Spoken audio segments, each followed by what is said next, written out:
So game 3, Disco Bloodbath again, this potentially a decider. We've got Biggels as Terran in the bottom right. We've got EliTheSeli as Terran in the top left. Okay, let me zoom out a little bit there. It's all good. Oh, I don't need that. I just don't need it. Yeah, so the last 2 games, Biggels has gone for a slightly bizarre style of proxy. I am like a little worried that Biggels just isn't building workers right now. Why not? Why aren't you building workers? Why wouldn't you be building workers? For any aspiring scrafters out there, unless you're doing something very bizarre, rule number 1 is, for the first 6-7 minutes of the game, at no time are you not building workers. It's as simple as that. Until you've got 3 bases saturated, you don't stop building workers. You might temporarily cut workers for a few seconds to help you get enough money together for a particular bit of tech or something, but in general you don't stop building workers. So from the very start of the game you build a worker, and then you continue to build workers, and with your surplus money you build other stuff. That's just how it is. So not building workers is going to be a problem. As you can see, as workers have been pulled off the minerals to do things, Biggels has now got a lower income than he started the game with. You start the game with 12 workers mining, he's now only got 7. And that's depressing. So look, his income is half of his opponent's income. How are you going to build an army with half the income? You've got half as much money to spend. Early signs are not promising here. On the flip side, he's doing a reasonable job of teching up. I'm not convinced by this ridiculously early eBay, but the barracks is finished, the factory is building, so that's okay. No bizarre proxy shenanigans this time, and that's okay too. It looks to me like EliTheSeli's even checking for proxies. That is next level. So reasonably early expo goes down for EliTheSeli, just as we saw in the last game. Has got the reactor, so he's going to be able to crank out these marines sort of 2 at a time. Yeah, another barracks coming down as well. Is mining gas, but doesn't really have any means to spend it, so you're going to see that gas building up quite a lot, because at present with the reactor's barracks, he's only building marines. He doesn't really have any tech. He doesn't really have any way to spend that on upgrades either. So the very early eBay for Biggels might actually turn out to be a bit of a win. He is researching armor. If he were to also get combat shield, his marines would be so effective against his opponents it would be painful. But I'm not sure if that's what we're going to see happening. So interestingly, a Hellion in production. You can build Hellions without the tech lab, so a little unusual to build the tech lab to go into Hellion production. If you're building Hellions, not unusual to eventually have a tech lab to upgrade them to blue flame, but that tends to come further down the line. You tend to crank out Hellions from a reactored factory so that you can build them 2 at a time. Hellions are cheap because they don't cost you gas, so you can just crank out a large number of Hellions relatively quickly. So EliTheSeli setting up here. We have got combat shield researching. That pleases me a great deal because it's just an important upgrade. He's setting up pretty defensively at the front, as you can see, and I like the look of this. The only thing that isn't quite sweet is that there's no workers being produced, so this CC is currently just a paperweight. It's nothing mining here, but I'll forgive him that. The starport is being produced over here for Biggels, and the starport's an important thing. It's massively important if you're playing bio to have those medevacs to heal your units.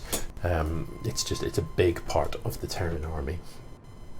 And even if you're not playing bio, medevacs are 1 or 2 medevacs very useful for doing a drop, maybe dropping these Hellions into the back of your opponent's mineral line.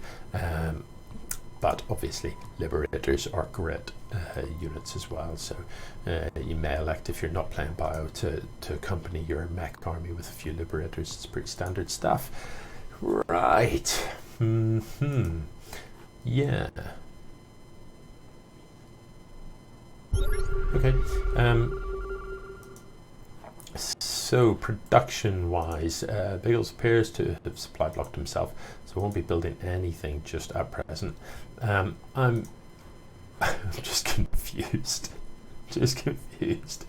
We've got I can't remember what it's called. Is it Neosteel structures or something like that? It's just not an upgrade you ever see anybody get at any time. This particular upgrade that he's got going on improves the armor of buildings, so it makes your planetaries tougher, makes your bunkers tougher. But you don't have a planetary, you don't have any bunkers. I'm not sure what it's going to do for you, but you know, good, that's happening. Meanwhile, on the other side of the map, there's all sorts going on. There's the armory is being built, and that will allow mech upgrades, but there's no sign really that we're transitioning into mech. We've got 2 reactor barracks, which sort of suggests that bios what the play is going to be, but there's no engineering bay to upgrade the bios. A little bit curious about that one. Anyway, this CC is still relatively idle. You know, I like the early expo, the 2 minutes 20 or whatever this command center was under construction. That's great, but there isn't really value in expanding that early if you don't build workers and saturate this mineral and get these gases, you know. So you do have to follow it up with production of workers. I love the position of this siege tank. It's absolutely spot on. You know, you've got coverage of pretty much the whole ramp. You're far enough back that Marines coming up to this edge won't really be able to shoot this, won't have vision of it. Yeah, that is a well-placed siege tank. Just covering this whole area. You could argue that you would just move it 1 hex closer so that it's got the whole ramp, but I'm not too fussed about that. Having it where it is, I think, is a pretty sweet spot. You know, yes, your opponent could dodge siege tank fire here if they file their units in the ramp one at a time. If they go around doing that, their units die. So it's, I think that's a beautifully placed siege tank right there. There is a Thor in production. Yeah, okay. You know, Thors are fine. They're chunky, sturdy units, and they've certainly got their place. You don't tend to see that many of them in sort of TVT. Tends to be siege tank bio to accompany your Marines, but you know, that's fine. We do have a medevac out. We've got these 4 Hellions, and there you can see that Neosteel upgrade makes your bunkers look much funkier, and also means you can put 6 Marines in them instead of 4. So trust me on this, that's a badass bunker. The Liberator's out as well, so you can definitely get some stuff done. You can put some hurt on with this army. What you can't do is survive a frontal assault into this. You know, you're outnumbered, there's a bunker, there's a siege tank. You definitely can't walk into that. But the Liberator can put some harass on around the back of the mineral line.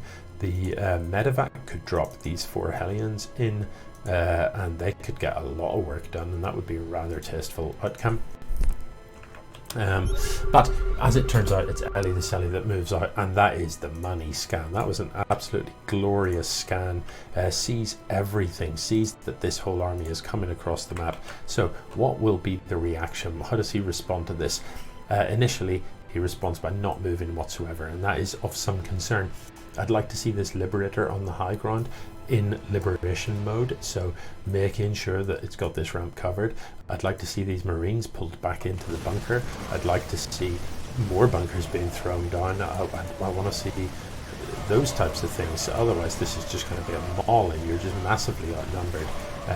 And it is a maul, and the Liberator stands idly by and watches. It isn't in liberation mode. This Thor is going to deck it. The siege tank comes out, it's just too late. The tough as you like bunker doesn't have any Marines in it. You know, I mean, I hesitate to use the word a shambles, but that was not a well orchestrated defense.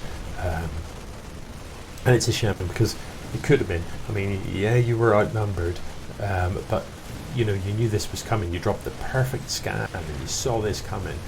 You had the bunker in position. If you'd have instantly built a second bunker, if you'd arranged your units in a nice concave around here, all of those types of things, it could have been better. I'm 100% sure he would have survived. The Liberator in Liberation mode certainly would have made a huge difference, and would have been one shot in a lot of units. Does exceptionally well against, pops these Marauders pretty quickly and stuff like that.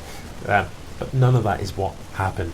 So it is going to be EliTheSeli that wins the series. Harsh man, forgot to. Oh no, hasn't done it yet, has he? It's like one apiece, isn't it? One apiece. And how do I set it for best? There we go, best of 3, one apiece. Love it. Yeah, so I think it's all over but for the singing. All of the workers are just going to take a piss on their way past these buildings. This is the salt flight really here, isn't it? The SCVs running for their lives, don't know where to go. So Marines streaming across the map here. There's plenty of stuff for EliTheSeli, so what he needs to do now is start spreading it out. There's nothing left in the men here, so you don't need all of your units to come and check the corner of the men. He's flown away, so you need to get stuff after that. You need to start you need to start pinging stuff around the map and those types of things. I don't know. Yeah, that corner's good and checked. So I'm not sure what Biggels is hoping to achieve here. Maybe he's just going to practice some mining or something. I don't know, build a supply depot, because so reasonably convincing. This is a curious setup, isn't it, with all of these at the front door. I think if I'm playing against that and I'm Terran, I would just be really tempted to nuke that. Get the Ghost with Cloak up here, drop the scan, nuke, and suddenly you're supply blocked. You're so very supply blocked because you've lost like 10 supply depots. You've got to spend 1,000 on supply depots. That'd be my style anyway. Just saying. Cool. So anyway, the army does indeed find the Salt Expo, and he's just going to move in here and kill everything. So he's building a Banshee, and if he had Cloak for the Banshee, you never know. Stranger things have happened, but it's not going to happen this time. So GG, and it's EliTheSeli that goes wins this matchup with 2-1.